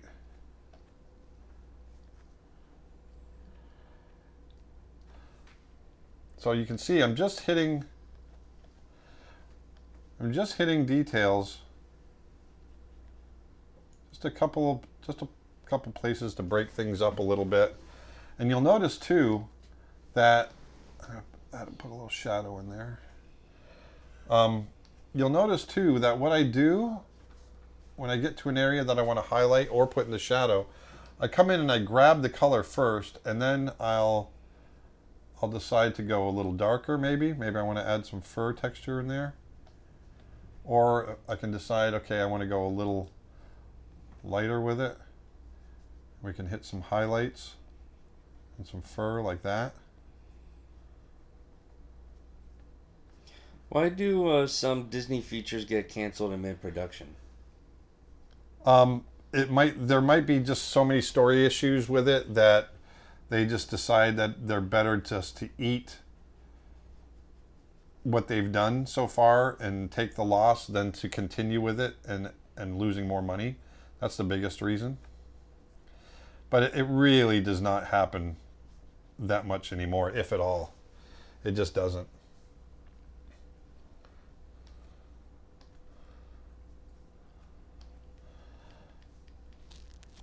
I'm just finishing up some of these details. Oops.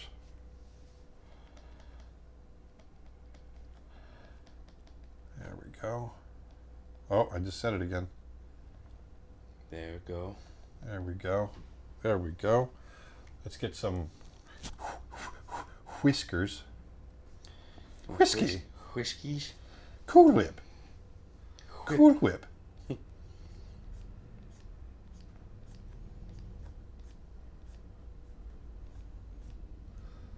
There we go.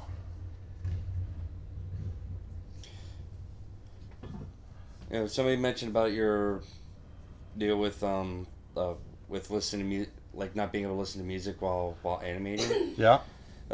He says, I've been taught to only listen to instrumental music when working on art. Maybe instrumental would be better for working on dialogue scenes. Yeah, you know what? I've tried that too, and even instrumental music doesn't. I can't do it. I have to have absolute silence, and I don't know why, because I listen to music all the time. And then after that, when I'm working, it doesn't matter what if I'm painting like this, I can listen to anything. Maybe it's because you need to be so focused on imagining the scene to get the keyframes down, and then so that's why you probably can't listen to music at the same time. I think you're right. Because once you get the keyframes down, then it's just about drawing in the in-betweens, and you can be more relaxed with with that point, and so that's when you can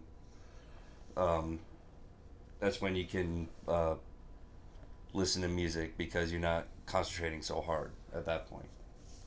You got it, Choctaw Willie. Yeah. There we go. So this is. I'm a doctor. So there, we're hitting a couple of. Are you doing the detailing in a normal layer? Yeah, the detailing I'm doing in a normal layer. I should have said that. Yep, I'm doing it opaque right over the top. When drawing, do you ever have that moment when your inner Disney style drawing suddenly affects your drawing that you're currently doing? You know, it happens occasionally. You know, you can't work on this stuff for 20 some odd years and not have influence your work in some way. It doesn't happen that often, but I think my natural style nowadays does have a little bit of a caricature to it, which I kind of like, actually.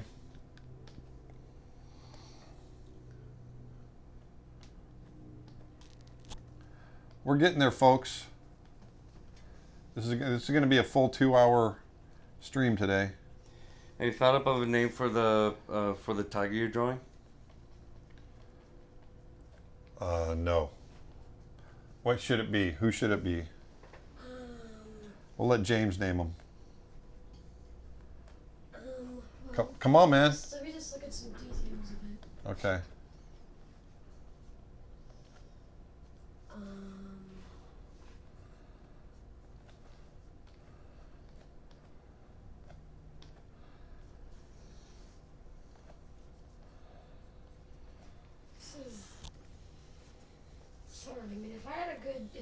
I mean, I once named a tiger just because his paws looked great, so I named it Paws, but Oh, yeah? I don't know about this one. You don't know about it, huh? Well, No. let's call him Kevin. That's Kevin. Kevin. Yeah, that tiger totally looks like a Kevin. Yeah. Well, if you don't name him, I'm naming him Kevin. And if Kevin Dieters is watching, if you guys don't know Kevin Dieters, That does not look like a Kevin. you got to check out Kevin Dieters. There we go. How about Shah Khan? Taken. Dang. Shar Khan? It's not Shar Khan. Shere Khan. Hey, I just named him Shah Khan. Oh, it's Shere Khan's brother? Yeah. Gotcha. Shut up, I'm Shere Khan's brother, Shah Khan. So you can see I'm just adding a few little details to break up, to break it up a bit.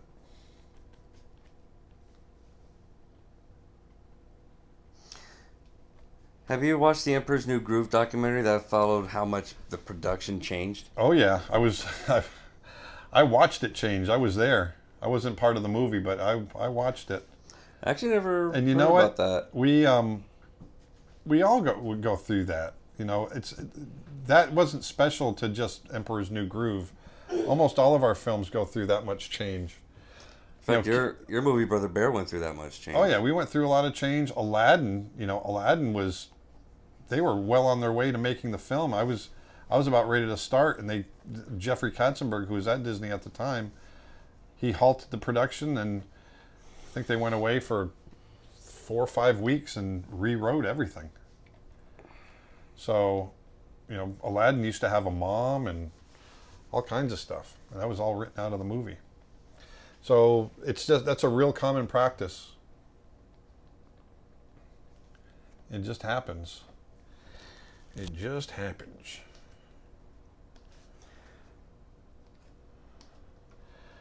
I'm gonna come in here and hit some, keeping it cool. I'm keeping it cool. I'm hitting some fur up on top that's going to catch a little bit more light, even though it's in shadow.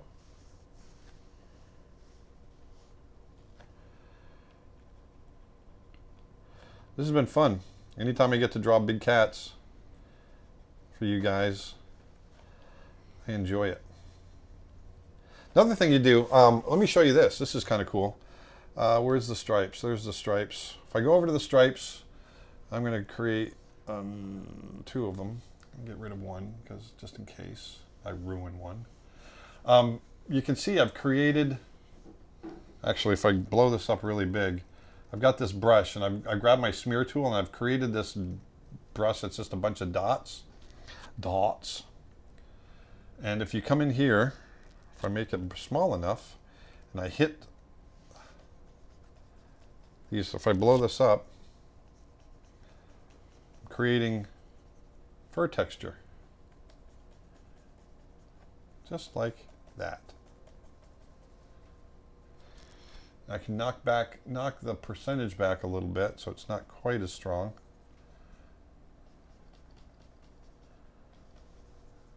See that? See what I'm doing there, James? Yeah. See how it makes it look like fur? It makes it look actually realistic. Yeah. That's what I like about this tiger. It's realistic. Thanks, man. I mean, I know it was drawn, but it looks like something at just a photograph. Thanks, brother. Something Brother I've man. seen in a lot of your paintings. Thank you. One of my favorite paintings that Dad here ever did was a real oil painting of a close-up shot of an African elephant. You remember that painting? I do. And it was kind of like half of the elephant's face, and it was a huge portrait, and it was so well detailed that from afar, a person that's seen it for the first time would think it's a photograph. Thanks. In fact, That was a real elephant that charged your mother and I in Africa. sounds fun. Yep. But it was actually a time when I gave some of my friends a tour, and one of my friends saw the painting and said, "Wow, that's a really nice photograph. Why do you have it framed in so big?" I'm like, "That's not a photograph, dude. That's a painting." They're like, "No way!" I'm like, dude, look, walk up to it. Look at the lines. And when he got closer, he saw all the oil streaks. He was like, "Holy crap!" Started freaking out. When I was like that too was when I saw that eagle painting that you made and that you showed me on Facebook. Which one was that? And it was a painting that I think it was an eagle and you made it. Uh-huh. And it looked so realistic. I thought it was a photograph. I thought it was something that looked like a photograph. It looked Thanks. like a picture taken with Uh-huh. a phone or something because it looked so good. Thank you.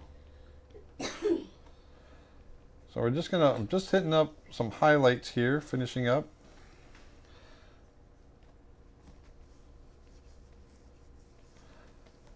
And then, you know what, I'm going to throw a little bit of texture in the background. But once again, I want to reiterate, the whole reason we're doing this is because I went out to Big Cat Habitat in Sarasota and drew from life, gathered reference, and was able to come back here and create this image based off of all that. And that's what, that's why I really encourage everyone to get out into the field, whether it's landscape painting or animal drawing. Get out there and draw like this, because it really will help you. There we go. It really will help you in the end.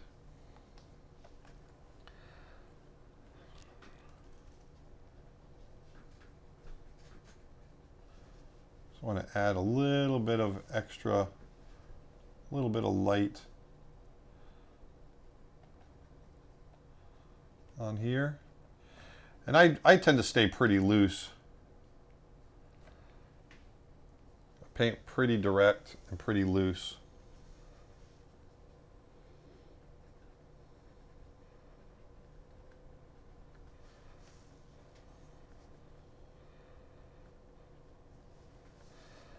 There we go. There. Feeling like we got a good sense of light. Let's go ahead and let's do this. Let's just add, like I was talking about earlier, I want to go warmer, and I'm going to go a little bit brighter here. We'll start with that.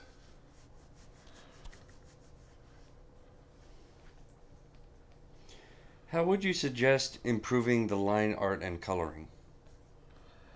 How do I suggest improving the line art and the coloring?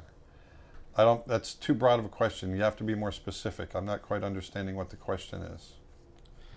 I'm guessing just to, like, get the finer, like, improving on, like, the finer details and It just comes from the right coloring. Really strong observation.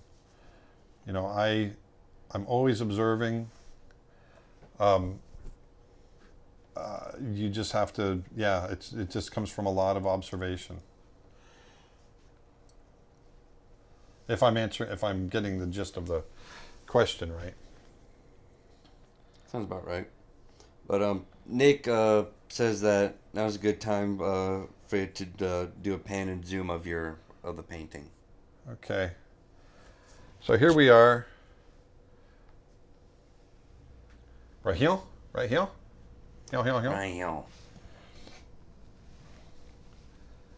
I'm just adding a couple of. I'm keeping it loose, keeping all of this really loose, as a goose. And someone asked, can we see the reference? Yes. As well, like a. So that's the other thing. I'm not a slave to the reference. This is my reference right here. Ba-bum. Whoops. There we go. So here's my reference right here. That's the reference, and then there's the painting. So you can see I changed things quite a bit. I wanted him to feel more at attention. I changed the slope of the forehead probably a little too much. But that's pretty much how I wanted to get that really designy flow through the tail into the body. So I added that. There's still, there's probably another 2 hours worth of work I would do on this to get it to feel, environmentally, I'm not anywhere near where I want it to be. But let me move this up. And then it started out with this kind of inaccurate, but it was a sketch that I did from life, looking at the tiger. Bless you. And then I used that and the photograph, or that's actually a still frame from the video. Let me finish out some of this.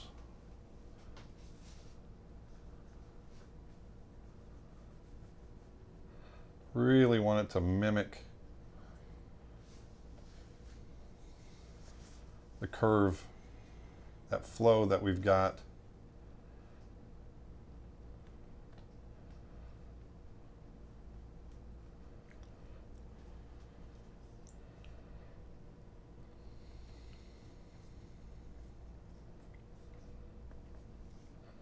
I'll probably push that back here in a sec.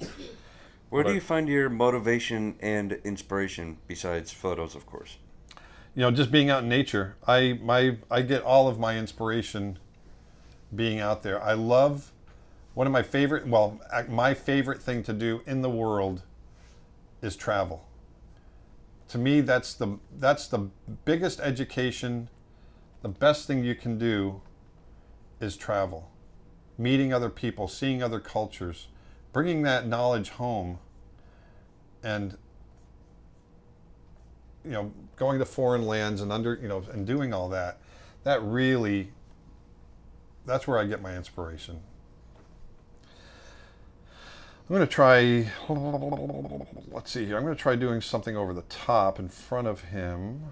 Let's do this and just see what this looks like. Nope. I got to do it up here. Where am I? Up here. There we go.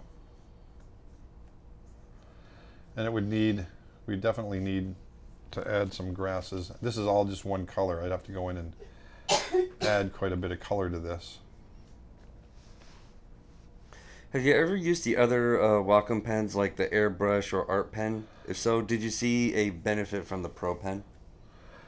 I haven't, actually. So, sorry.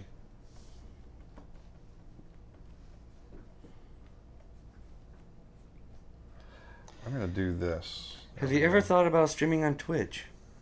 Oh, yes. We've actually had Twitch approach us, wanting us, being interested in, Twitch is interested in having us come on. So that's something we've talked to them about. So, yes, we have thought about it.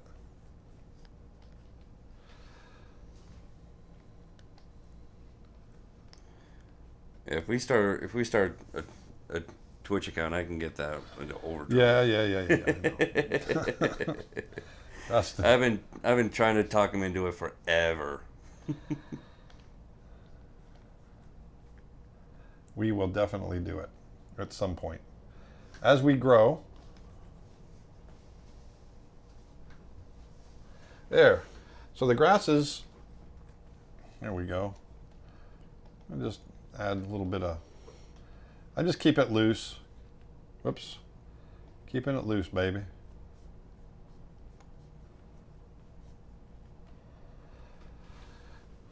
But there's a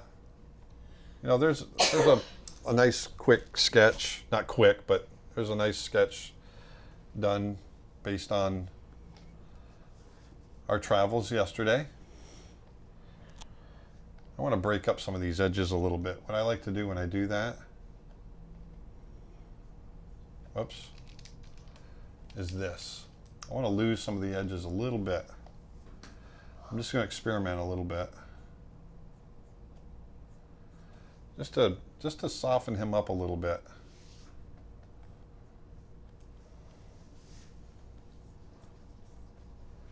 Especially along that neck. That's where it was bothering me the most. I wanted to soften that.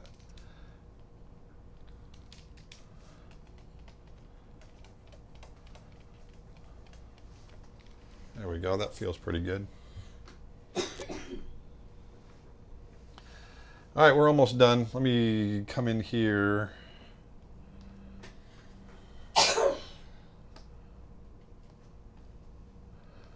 All right. We're almost there, James. Yeah, man.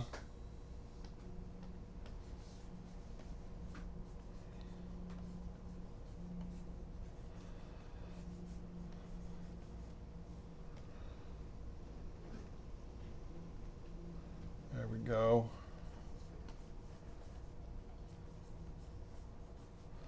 Just changing up some of that color.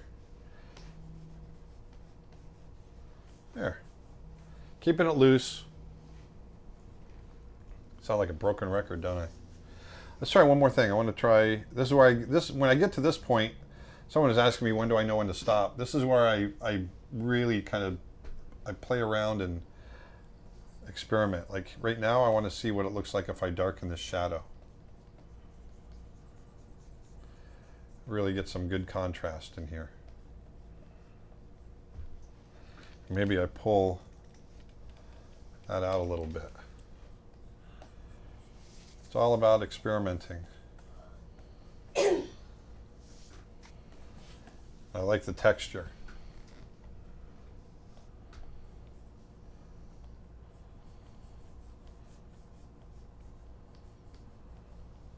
There we go. I like darkening that shadow just a hair. Just a hair. Just a hair. There we go. There. Now, you know what I haven't done? I haven't saved it. Oh, that would have been rough. Let's call it a tiger demo. Save. Oh. And that's actually perfect timing. There's somebody that just wrote save. Save. All caps. Save. So let's do this. I'm going to go ahead and one of the things I like to do is layers. I'm going to flatten it. So I flattened it, and then the first thing I do when I do that, because I want to keep my Photoshop file with all the layers, and I know there's other ways of doing it, but this is the way I do it. I just call it Tiger Demo Flat. so now there's a couple of things I can do here. I want to experiment with. Let's play with the saturation. We'll see if we want to saturate it a little bit more, which I kind of like. Push that saturation just a bit, and then we can do one more thing. Yeah, let's see here. I'm gonna go really warm, super bright and warm. I'm gonna come up to my airbrush. I'm gonna set this to color dodge. I'm gonna bring the percentage way down, the opacity way down to like 8%. And I'm gonna create a new, whoops, I'm gonna duplicate this layer. And just for giggles, just want to brighten a couple of spots. Doing that with that color dodge tool.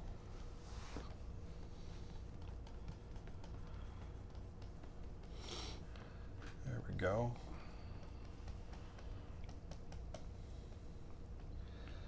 There. Now we got a nice sense of, maybe do it right in here too. Get a nice sense of light. So he said, always save before experimenting. Always. I'm going to knock this back a little bit because it's a little too bright. It's a small change. I don't know. Yeah, I kind of like it. There. There we go. So there's our tiger for the day. That was fun. Got to sign it. And I don't like the signature to stand way out, so we'll do that. And we'll do this. Put it back to normal. Go really small. Sign it right in here. Where do we want to sign it?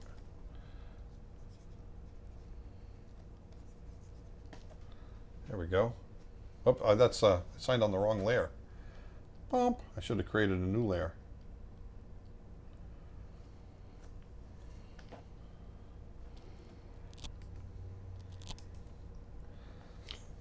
We're starting to get a lot of people asking for dragons. Dragons is a good idea. That'll be fun. It actually would be really cool. Yeah. There's all different sorts of possible ideas for one. So there you go, guys. So that was fun today, and we hit 2 hours, man. Yep. So there's our tiger drawing for today. Get out, draw from life, do the drawing, record. Bring recording equipment, camera, video camera, whatever. Bring all of the drawings. All of that is our tools to come back to the studio where you can then create more art, more finished art in the studio. So I hope you guys learned something. I really had a good time with James. Come on back over here, James. There he is. and Brian. Say hi, Brian. Hey, thanks, Aaron. It was a pleasure being here. I really appreciate it. Yeah, we had a blast. And so get out there and do everything I was talking about. Create some beauty. Put it back into the world. That's what we're supposed to do as artists. And until next time, where's my arrow? There we go. Oh, and if you want more lessons, if you want, more lessons on animation, drawing, painting, animal drawing, character design, any of that stuff, check out my website, creatureartteacher.com. I've got a ton of stuff there. And so go out and have some fun and create some art and make some beauty. And we will talk to you next week. And remember, I'm on Facebook. I'm every Tuesday, 1 p.m. Back here again next Thursday. I'll talk to you later. Bye.